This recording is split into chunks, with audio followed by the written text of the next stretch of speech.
So my name is Alister Chapman. I'm a freelance DP cinematographer from near London. You probably recognise I have a slightly strange accent.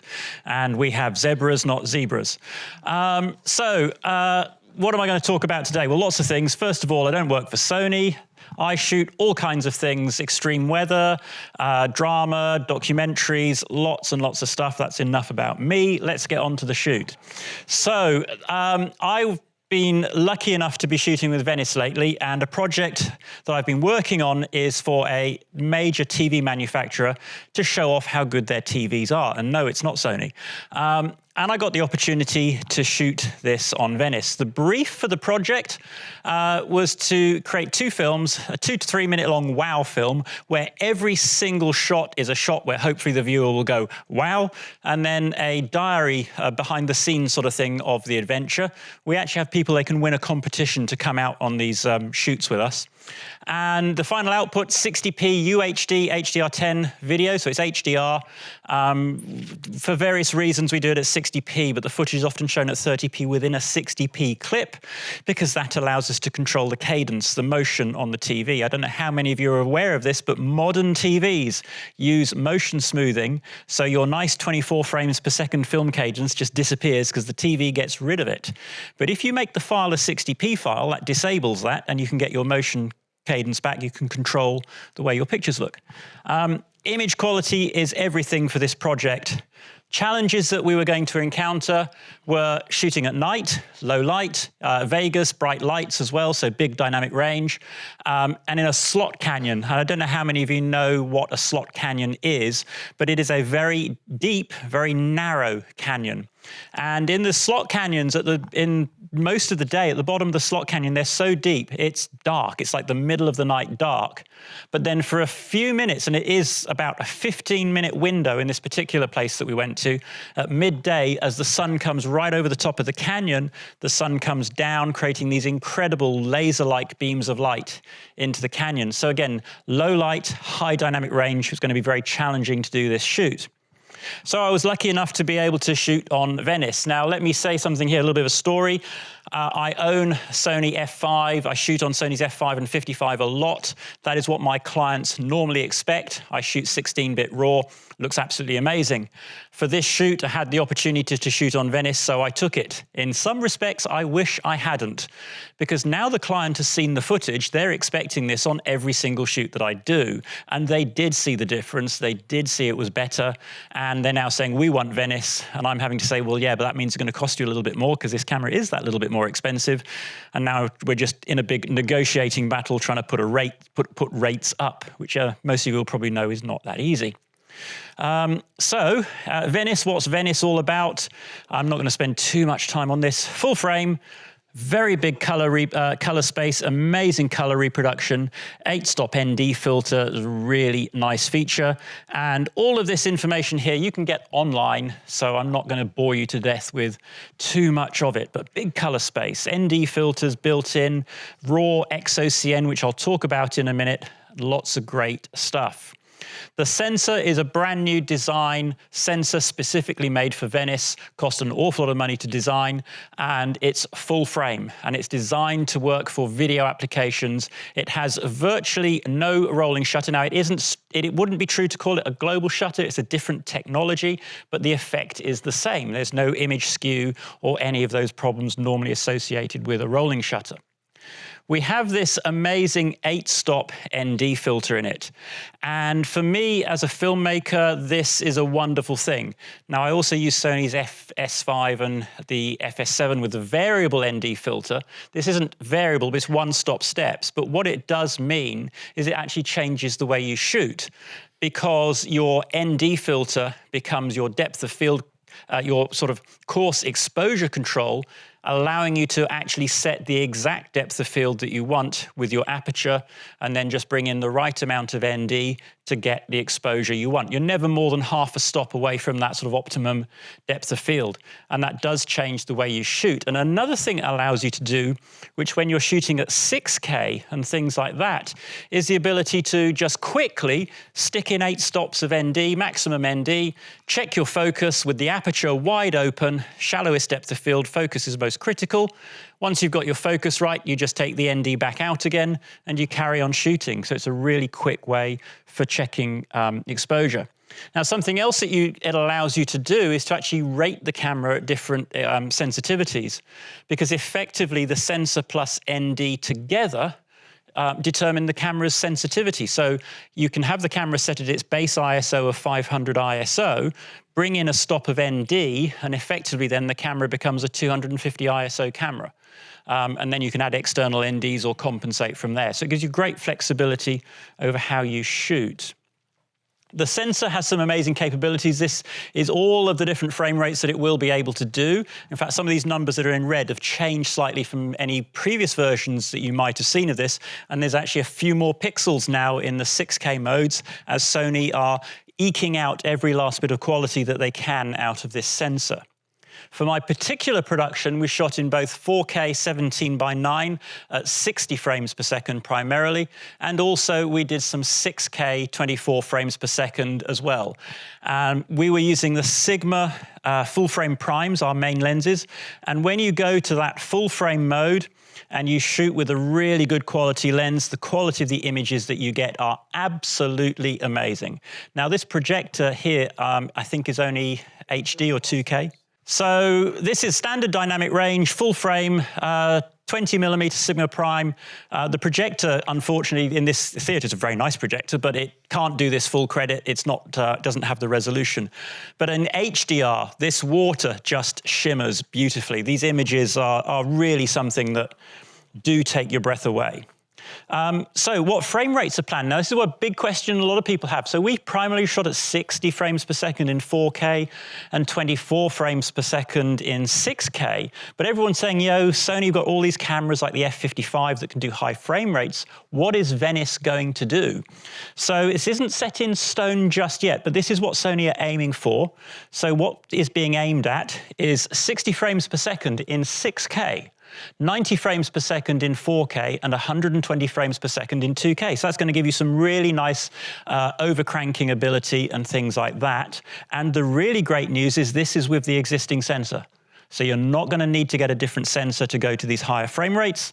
And it's going to be introduced fairly quickly. It'll be licensed, similar to the anamorphic licenses and the way those work, and expected within a year. Now, if you do a little bit, if you work with Sony, you sort of think about this, they've already said that version 3 firmware will come out in February of next year, and this will probably be in version 4, and it's normally about 3 months between each firmware update, something like that. So we're looking at February, March, April, May, June, and there is a big trade show that happens every June, incidentally. So perhaps we'll have some news on this and actually be able to shoot with this by this time next year. Operating the camera. Venice is a delight to use. I have to say, it's a real pleasure to work with this camera because it's really simple. On the operator side, we have a small OLED screen. And from that screen, we can scroll up and down with the menu wheel. We can change our ND filters. We can change the exposure index, white balance, and the white balance steps are tiny, so you can go to almost any white balance that you want very easily. Really simple, fast, easy way to work. If you need to change anything in more depth on the camera, then you go to the other side of the camera where we have this nice screen on the other side of the camera, on the AC side, the assistant cameraman side, and a really nice brand new designed menu system. They brought in an industrial design engineer to do this. It's only 3 levels deep. It's very intuitive. If I want to change my project settings, most of them are on the first page. If I need to do anything a bit more sophisticated, like maybe change the ISO, I just go to the project details page and it will be in there. It's fast, it's quick, it's efficient. It is not like a lot of other Sony cameras. I'm allowed to say things like that. Anamorphic 4K, I have to be honest here, I haven't shot a lot of anamorphic 4K with the camera. We've done some test shoots with it. I haven't done a job for a client yet. I hope to very soon because it's really exciting what it can do. I'm really looking forward to trying anamorphic out. But of course, the Venice's big thing is its latitude and its dynamic range. It has an amazing dynamic range. I'm quite used to shooting with a 14-stop camera, and that's a lot of dynamic range.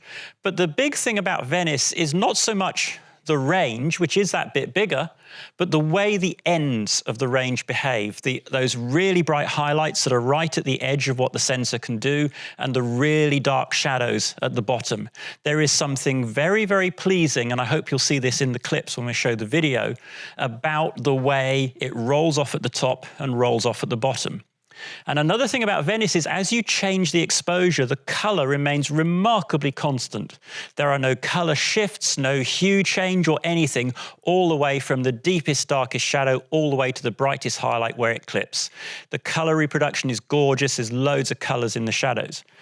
This slot canyon that we shot in, the images are a bit misleading. It's incredibly dark. Now, I was lucky enough to be able to shoot with the dual ISO mode in Venice, a beta software of it, and some people aren't really sure what dual ISO means. It does mean that the camera has two different base sensitivities, and the key thing about it is that the dynamic range at both of these sensitivities is identical. Now, in a traditional camera, this is a circuit of the way a traditional camera, or most cameras work. Light falls on a pixel, it's passed to an analog to digital converter, converted to a digital signal. And in a traditional modern video camera, if we add gain, it's all done after the analog to digital converter. And at that point, our noise and our dynamic range has already been determined. So if we add any gain, the noise increases. Yes, the picture gets brighter, but the noise also increases, and we actually lose a bit of dynamic range. But what Sony are doing is they are doing a process here between the pixel and that analog to digital converter where they add some gain and some other Sony magic that amplifies the signal in there, and then they adjust the analog to digital converter to match, and that gives you the ability to have two different sensitivities with the same dynamic range in both cases, and only a tiny difference in the noise. There is a little bit more noise. It wouldn't be fair to say it's the same. And that noise actually at 2,500 ISO is really nice. It looks very filmic. It's not a fixed pattern noise. It's very fine. It's different in every single frame. I really like the way it looks. And I'm somebody that doesn't normally like noise at all. So you can see here we've got the shot done during the daytime of the Native American Navajo dancer, 500 ISO, shot done at night, Fremont Street in Vegas, 2,500 ISO. And in terms of noise, there's almost no difference between them. A little bit more in the lower one. In terms of dynamic range, exactly the same. In terms of color response, exactly the same. And that really does make life a lot easier. So this is, I actually measured this with a spot meter in the bottom of the slot canyon. And so really I was exposing for this highlight on the rock here. You'll see this clip in the video. And that was about 5 stops above my midpoint. And we were going down to a measurable 6 below. I couldn't measure below that. It's so dark down there. And so in this scene alone, we actually have more, I think, in total from the darkest shadows to the brightest highlights than 15 stops. More actually than Venice can handle. But what is really nice, and this is a frame grab, is if you do look at those very bright highlights where right at the back where it's +6 or more, is they don't just clip, they roll off. And this is the thing that is different about Venice to other cameras. And it makes it look very natural even when it's overexposing. Here's another 2,500 ISO shot. No problem with the highlights. And what's amazing about these shots is we've got the little light bulbs on the left-hand side. If you go into post-production and bring the exposure down, you can see the filaments inside the light bulbs. I've not seen that on any camera before. It's really quite something. Now, rating Sony's Venice, now people that know me and maybe read some of the stuff I've written will know that for most of the Sony cameras, I prefer to rate them at an ISO or an exposure index lower than the Sony level. So in the case of an FS5, which is 2000 ISO, I like to rate it at 800 to 1000 ISO to deliberately overexpose it to overcome some of the noise that that camera produces. With Venice, there is absolutely no need to do that. You can shoot at 500 ISO, 500 EI, and you will get a beautiful, clean, noise-free picture. And in fact, I wouldn't be uncomfortable rating the 500 base ISO at 1000 EI. to give me a bit more overexposure headroom. It's that clean. When you shoot at 2500 ISO, at the 2500 base ISO, there's a little bit more noise, and I chose for this shoot to shoot at 1600 EI for the really dark scenes to keep them nice and clean. But now I've graded it and gone through it and everything else, I'm not sure that that was actually necessary to do. So if it's a very, very dark scene, I might use 1600 EI, but for most, I probably would just shoot it at 2500. Light meter and camera were always in near perfect agreement, which is, again, is really refreshing. That it just meant I had the confidence to go out there and use my light meter, and every time was getting the perfect exposure just by setting the light meter to what it should be. Now, using the ND filters here, we can get all kinds of different ISOs. I was asked to show you this slide because a lot of people like to shoot at 800 ISO. It's a nice ISO similar to other cameras. And we can use the ND filters to do this by setting the camera to 2500 ISO base and then bringing in some ND and shooting at 1600 EI. And then we can get 800 effective sensitivity for the camera as a camera system, so sensor plus ND filter. So it gives us the ability to really pick and choose our ISOs. So campfire scene. This scene was shot obviously at night. You can see that from the pictures. Most of the light on the faces of our cast is all coming from the campfire. It's all being lit by the campfire. Again, we'll see this in the film. But we did use a light and motion Stella just to throw a bit of light into the background. I think you'll see it better in the video. There's some scrub just behind where the guys are sitting. And without that bit of light, it was just a black nothingness. Throwing a bit of light in there with the light just sort of helped lift the background, make it a more interesting scene to look at, more interesting thing to view. Viewfinder. Well, the viewfinder has also changed now. We have a new DVF EL200 viewfinder, and this is a really nice viewfinder, the one that the F55 camera has, getting a bit long in the tooth technology-wise now. So this is new technology, much higher resolution panel, 1920 by 1080, specifically designed for Venice, and now all the information about your exposure and everything else is around the outside of the picture as opposed to obscuring the image. Much better diopter adjustment. My eyes aren't as good as they used to be, so it's really nice to have that. And in the next firmware release, lots of assignable buttons and functions that you'll be able to assign to the viewfinder. Okay, so X-OCN. Let's look at the workflow. So that was all shot with X-OCN. X-OCN is Sony's extended tonal range original camera negative. What a wonderful mouthful that is. It is basically a way to take the data off the sensor, which is obviously a very big amount of data, directly off that sensor, make it much, much smaller to be able to be recorded, retaining all of the captured picture information, or certainly as much as possible, and in a file that's really easy to work with. And I think this is something that a lot of people don't get about X-OCN, is this stuff's really easy to deal with.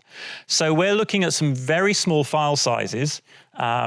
If we look at this slide here, we will see that X-OCN is, in most cases, smaller than ProRes. Yet we're capturing or recording that full sensor data in 16-bit linear. And the flexibility that that gives you in post-production is absolutely phenomenal. And once you start shooting this, going back to something like ProRes or a traditional codec actually seems really clunky, because this is small, it's fast. I can actually edit the 4K X-OCN on my laptop. I don't need a huge workstation. Obviously, it's much nicer and faster with a big workstation, but it's quite manageable on a laptop. And if you're shooting on location, on the road, next week, I will have 2 weeks shooting storms and tornadoes on the road with Venice. We have to do our backups on the road. The fact that the files are small makes that so much easier and so much quicker. So X-OCN is absolutely amazing. And I did a workshop recently, and we decided to have a look at how amazing it is. So what we did was we shot this tree, busy picture, lots of details, lots of textures, and this is the 4096 by 2160 Sony RAW. So this is the best quality that Sony Venice can capture. It's a 4K file, and we're going to look at one very small part of it right up in the corner there and see what that looks like. So we shot in RAW. We shot with X-OCN ST, which is the standard quality, and also LT, which is the very, very small light version. And if we look at the X-OCN ST on the left, blown up 400%, next to the X-OCN LT on the right. Can you see a difference? I can't. In fact, when we were doing these tests, we were looking at the monitor and actually getting quite confused ourselves as to which was which. The difference is tiny, if you can find it. And the difference that you get, actually, the way this codec works is it doesn't introduce artifacts as such. If the image can't be compressed or recorded properly, it reduces the resolution very, very slightly. It softens it just the tiniest of bits in certain areas. Most of the time, you can't see that that's happening. You can't see it. You certainly don't get any nasty artifacts. But the amazing thing is when we look at the RAW compared to the X-OCN LT, so this is the smallest version of X-OCN, it's almost impossible to find a difference. There are differences. The RAW is better, but this difference is so small that if I had to shoot with LT, maybe I was short of media or something like that, I really wouldn't be worried about it. Perfectly happy to shoot with LT, although obviously I would normally shoot with the ST. And of course, if you've got a nice small codec, your recording time is really good, even on relatively small cards. So on a 512 gigabyte card, we can get with ST 24 frames per second, 4K an hour. With LT, 100 minutes. Those are really good recording times, considering the quality that we're getting. So our workflow is quite simple, actually. You copy the AXS cards to 3 hard drives, so there's 3 copies of everything, using my MacBook.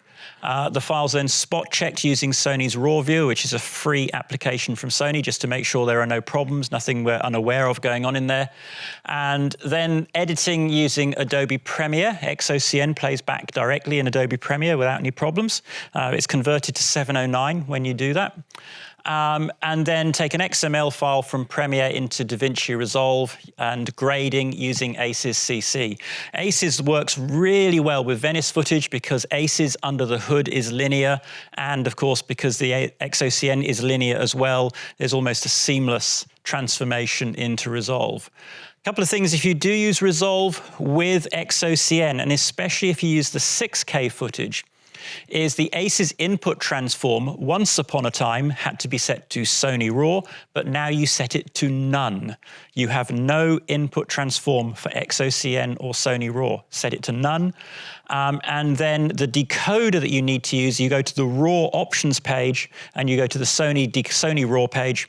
You should use the Sony RAW decoder, not the Blackmagic one. The Blackmagic one is fast, it's quick, and it's easy, and maybe you'll use that one for doing your grading and for just as for previewing your files. But when you come to your final output, choose the Sony RAW one. The quality is much nicer, much better, and that will give you the very best results. And because X-OCN is very lightweight in terms of processing power, typically I'm getting real-time processing even with 2 or 3 nodes of effects and grades on my workstation. It's really easy to deal with. We didn't use this, but you do have the ability to record a proxy alongside the RAW or X-OCN files in the camera on an S/S card, and that can be MPEG HD. Version 2 firmware, you'll have the ability to do HD ProRes as a proxy with the same file name as the RAW, so you have a proxy workflow instantly without having to actually create proxies. The camera will produce them on the fly. Now, another thing that's coming in version 2, and this is what I will be testing in the next couple of weeks, is the ability to shoot using E-mount. So the PL mount on the front of the camera comes off, and underneath that, there is a Sony E-mount. And Sony E-mount has a very, very shallow flange back, so the distance between the mount and the sensor is very short. And that allows you to adapt to all kinds of other different lenses. So you can put almost any lens that you want on this camera. And being a full-frame sensor, that opens up all sorts of possibilities with stills lenses. And I'm going to be trying some of Sony's E-mount lenses, their own lenses on there, the G Master lenses, but also some prime lenses from other manufacturers, just to see how E-mount works with full-frame 6K shooting. I'm really quite excited to try that out. I think it's going to be really interesting.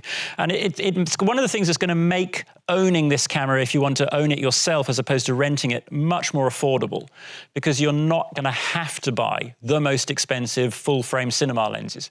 You will be able to put high-quality DSLR lenses like the Sony G-series lenses on there and get really good results on much lower budgets than would perhaps normally be possible. All sorts of things coming like anamorphic adapters and things like that will work with E-mount lenses. So it really does open up lots of possibilities. Another version 2 feature that's coming is ProRes recording on the S/S cards. And you'll be able to record ProRes as well as the 4K.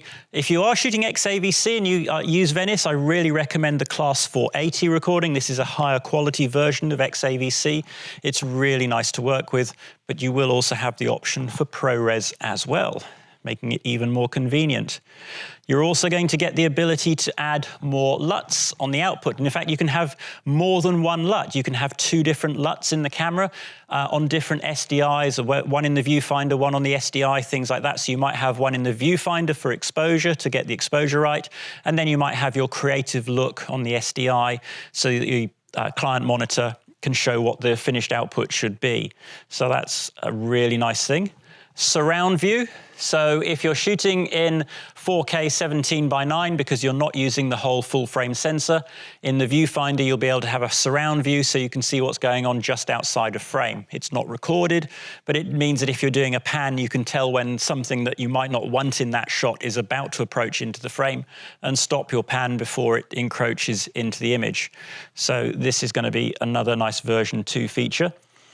Dot-by-dot magnification. Currently with the viewfinder, the focus mag is a digital focus mag. It's okay, it's not ideal, but you'll have a dot-by-dot up to 4 times pixel-to-pixel magnification. That will make focusing much easier. High and low key function. If you've never used this function before, it's one of the Sony's best kept secrets. So on the F5, F55, those cameras, F65, you have it already in those cameras.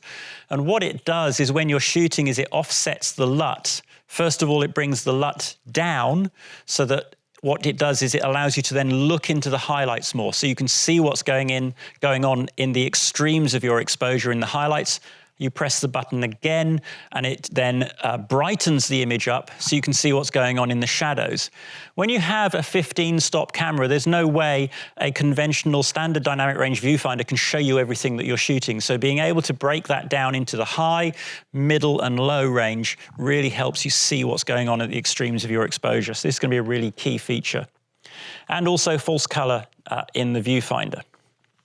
A really nice thing that's coming for larger productions is the ability to plug in a network cable into the camera's network port, and then have that connected through a router, perhaps to multiple Venice cameras on say a live shoot or a studio shoot, and then control them from a device with a browser. And you'll get a screen like this and a series of screens that essentially mimics the side panel, the AC side, the assistant cameraman side panel, and you can control the camera, change all your settings remotely. You don't have to go and access each individual camera. So that will make things a lot easier. And then version 3, that will go wireless. So using Wi-Fi, you'll be able to use your smartphones, your iPads and things like that to actually control the camera remotely. And on the F65 camera, the remote control function is actually really nice. And I'm sure this will get expanded as time goes on with other features and functions. So it's, again, a really great thing to have. I have to say that the Venice camera really, when it came out, I've shot on F65, and that's a great camera. I love the pictures that camera produces. And when the Venice first came out, it kind of struck me as being the small brother of the F65. The F65 was still that flagship camera, and Venice was its little brother. But I actually think personally that Venice is actually the better camera. It's more versatile in what it can do. The image quality is just stunning. The dynamic range is amazing. It's very simple to use. And this is one of the great things about this camera, is it's so simple. A lot of people, I mean, how many of you, hands up, use Sony cameras? Most of you, almost all of you. They're not always the simplest of cameras to use. This one, you turn it on, you point it at the subject, you set your aperture for the exposure, and you press the record button. That's about all you can do with this camera. And because the viewfinder is very accurate, getting that exposure just right is easy. It matches my light meter, so getting that just right is easy. It's so simple. And it just means that as a cinematographer, as a filmmaker, I can concentrate on my lighting. I can concentrate on making the image look nice, my framing and composition, all of those things, because I'm not worried about, have I got this goddamn camera set the right way? Because with Venice, there is only effectively one way. which is the RAW or the X-OCN. There isn't a complex menu with all of these functions that you might only ever use once in a million years. It does what a cinema camera should do, which is take beautiful pictures simply, quickly, and easily with very low noise. So there you have it. I've actually gone through this quite a lot faster than I was anticipating. So that does mean that I do have a little bit of time for questions and answers. And having shot now, I've done 2 commercial shoots with Venice and a lot of test shots with Venice. I can hopefully answer any questions that you have about what it's like to use and how it is to go. So do we have any questions about Sony's Venice? Yes, sir. Do I have my own personal LUTs in there? At the moment, no, you can't load your own personal LUTs in there right now, but you will be able to. So from version 2 onwards, you'll be able to load your own LUTs into the camera, and then you can have a creative look on one SDI, perhaps your own personal LUT, and then you can have the built-in LUTs on the viewfinder, perhaps for exposure. That whole LUT system on this camera is going to be very, very flexible and very versatile, but it's not there yet. Version 2. And version 2 is expected to come out in July, so this is not far away now. Originally, it was forecast for August, but they're going to bring it out early, which is great news for everybody. So any more questions? Yes, sir. So the X-OCN codec, is that like a raw light, like Apple's new ProRes or? It shares a lot of similarities with Apple's new ProRes RAW. It is taking the data from the sensor and recording that in a file that is much smaller than it would be normally. Now, one of the things about RAW is that RAW is inherently quite efficient anyway. So with a traditional video camera, you take the data off the sensor, which is in a single chip sensor, it's Bayer picture information, so you have red, green, and blue pixels. That's converted then into a color picture, YRGB, so you have 4K of Y, 4K of G, and 4K of B, so you have this big fat signal. But when you shoot with RAW, you don't convert it into component video or RGB. You leave it as just the RAW. So in the case of 4K, it is a single set of 4K data. You turn it into that big fat color picture in the computer later on. So the RAW is already 3 times more efficient than conventional recording because you keep that raw data as opposed to expanding it into a color picture. Then we add various algorithms and processes after that to make it a smaller file. But in doing that, we still retain 16-bit data as it would have been on the sensor.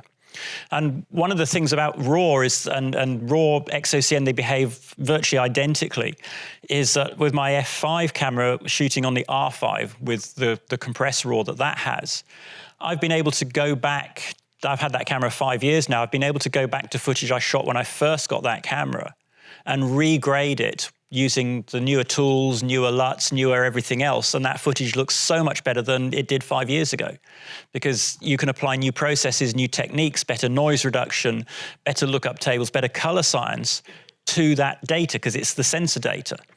So maybe with Venice in a couple of years' time, new processes will come out that will allow you to process the material more efficiently and better, and your footage will actually get better as time goes by being able to go back to that original data and start again. Once you've converted your material into YRGB or RGB, a lot of that you've baked in a lot of stuff that you can't then unpick. But having that 16-bit sensor data is just wonderful. Yes, sir? Does the camera use the same S/S media cards as the F55, or does it have a new? No, so the S/S cards are exactly the same as the F55. So there's no change there in those cards. It's the same media as you would use with that. It's the only, for the RAW though, you want the R7 recorder on the back, and then that's X-OCN onto AXS cards, which is a different type of media. But in terms of cost per minute of storage, it's actually, the cards are quite expensive, but because you get so much more on them, because they're bigger cards and the RAW is so efficient, it's not that much more expensive to shoot on the X-OCN than it is to shoot on the S/S with log. Now, when I bought my F5 and R5, I had to make a choice. I could have, at that time, have afforded an F55 and recorded log on S/S, or I could buy an F5 with the R5 and record RAW on the AXS cards. And I went for the 5 and the RAW because I knew that having 16-bit data would give me so much more grading flexibility and scope later on.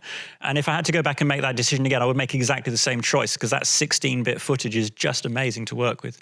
It's just, there's huge amounts of information in there. I mean, the highlights in 16-bit linear, the brightest stop has more information than the rest of your entire exposure. And what that then means is that when you do approach that limits of exposure, those highlights that are just about to overexpose or whatever, there is so much picture information up there that even though it might at first glance look overexposed, it's very often recoverable, which you don't get the same flexibility with log, because that top stop doesn't have that much information with log. So I really would, linear data, linear recording is really fantastic, especially for bright scenes. Any more questions? Yes, sir. Why doesn't this camera utilize Sony's kind of lauded electronic ND filters? Yeah, that's a really good question. So why doesn't this have the variable ND filter that we see in some of the other cameras? Officially, I don't know, but my understanding is that it's actually very, very difficult to make a variable ND big enough to cover the full frame sensor that would be of a high enough quality to be acceptable for movie production. Super 35, it's a smaller sensor, smaller ND filters required. Also at that sort of level, FS7 level, perhaps people are a little bit less picky. There might be a tiny color shift or something, which wouldn't be acceptable in a camera at this level. So my understanding is it's purely a quality issue of getting that big ND filter to cover the whole sensor. Any more questions? Yes, sir. Yeah. Going back to the Slot Canyon shoot. Yeah. Just to get an idea of what it's like working with this, because it's a fairly large camera. What kind of, did you have much of a crew? Did you have a first AC with you? Nope. What were you just? I'm the crew. No, it was me and a tripod, yes. Yeah. Yes, okay, so let's be accurate here. So I was part of a larger crew. We had a photographer taking photographs. We had a producer, a director, and various people running around. But I was the only person shooting video. Now, obviously, if we needed to move kit from A to B, everybody helped everybody else. So, we all helped. But I think there was a picture somewhere in the presentation. I think there was that picture of me carrying the kit across the desert to the Slot Canyon. This is how we got there. It's about a mile walk across the desert. So I've got cameras in the bag over my right shoulder with a couple of batteries, the rucksack on my back, I had some filters, and then the tripod, and that's basically the whole kit there. And one of the nice things about Venice is a 12 or 24 volt camera. You can run it off 12 volts or 24 volts. You don't need to switch anything, it sorts itself out. It gives you 12 volts on its auxiliary ports for your accessories, even if you power it on 24 volts, but it's also really low power. So I was using some 150 watt-hour batteries. A single 150 watt-hour batteries will give me a couple of hours of operation non-stop.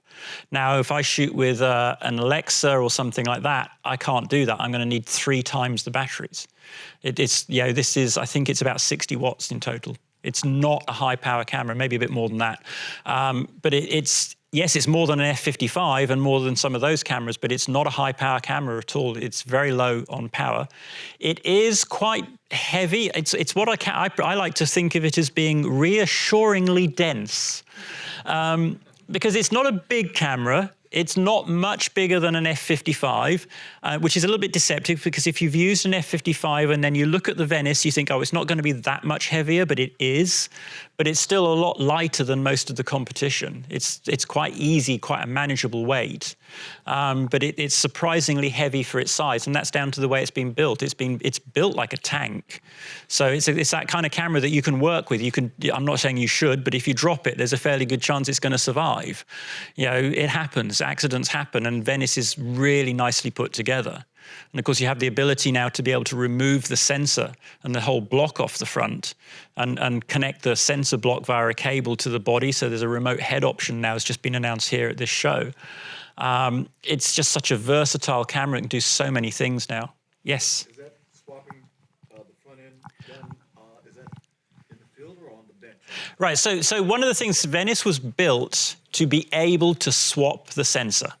So in the future, there is likelihood, I don't know what's coming to be, maybe a dedicated high-speed sensor to go even faster than this sensor can do now. There might be a low-light sensor. There might be all sorts of options. You can remove the front of the camera. The whole front end of the camera comes off. Let me see. I think you can, you get an idea of the way it breaks down here.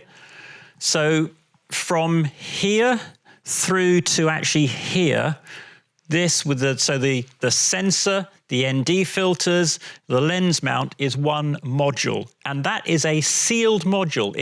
It's reasonably weatherproof, and you can remove that with 6 screws. There's 4 on the front and 2 underneath, and it takes about 30 seconds to a minute to undo those screws and take the front of the camera off, and then you could put another one on. The whole of this body is weather sealed. Once you've taken the front off, your cooling fan sits in here, and you can pull that out with your fingers to clean it. It's really easy. And you just slide it back in again, put it back together. And yes, you can do it in the field. This is not something that I have to do in a lab or in a clean room or anything else, because the body of the camera, even when the front has been removed, is still reasonably weatherproof. You can't get at the electronics once the front's off. It's designed to be taken apart. To do that. It's designed so that you can clean the fan, designed so you can swap the sensor over. We've done it in quite a few workshops. It scares the hell out of people. It's quite fun. We did one workshop the other day, and we started the workshop with the camera in bits and then put it back together again. Because you can. Why not? Any more questions? Yes, sir. It shares similarities in that, I mean, one of the things with Apple ProRes RAW and both X-OCN is the way that they're designed. They're very lightweight in post-production. And this is a really key thing. So traditionally, RAW cameras have used things like Cinema DNG and stuff like that to compress the RAW. And they require huge amounts of processing power to work with. I can't manage Cinema DNG on my laptop. It just doesn't work that way. But X-OCN and Sony's RAW I can, and also ProRes RAW I can manage reasonably well on the laptop. So they share that commonality. But at the moment, ProRes RAW is limited to 12 bits because that's what all the cameras that work with that are restricted to, whereas this is 16-bit, and the difference is staggering between 12-bit and 16-bit. I think if my maths is right, 16 bits, 4096 shades, and this is 16,000 shades, something like that. It's a huge difference because every time you go up, in binary counting, you double the amount of information that you have. So going up from 12 to 16 is an enormous increase in the amount of information that you have. So they're different, but they have some sort of similar traits, shall we say. So there was another question. Has anybody actually really been able to measure the 16-bit? I don't know. It's a 16-bit file. What I would say is it doesn't matter how much you stretch it and try and pull it apart, you won't ever get it to do any banding or anything like that. The amount of information that is in those highlights. I believe it's 16-bit half float, very similar to what Aces use for their EXR files. I've never been able to sort of really find the limits of those files. There's a staggering amount of data in there. Any more questions? No, well, thank you very much for coming. I hope it was useful and informative.